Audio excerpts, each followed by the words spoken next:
Hello साथीहरू, आज चाहिँ हाम्रो चाहिँ मल पकाइ कार्यक्रम छ है।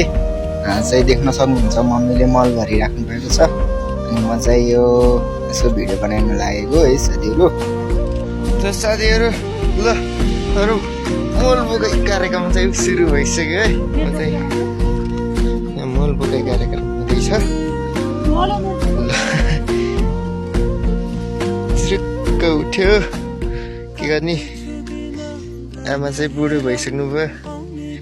यसरी के मल बोक्नु परेको छ यहाँनिर चाहिँ। के गर्नु साथीहरू, यस्तै हो गाउँघरतिर चाहिँ है, यस्तै मल बोक्ने कार्यक्रम पनि चलिरहेको छ। दसैँ सकिसकेको छ अनि चाहिँ अब तिहार नजिकै गरेको अवस्थामा यस्तो गराए यहाँबाट झ्याममा फाल्यो है।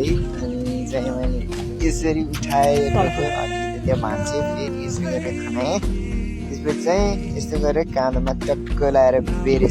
आजको भिडियो दिने साथीहरू कस्तो लाग्छ प्रतिक्रिया दिन नबिर्सिनु होला। धन्यवाद।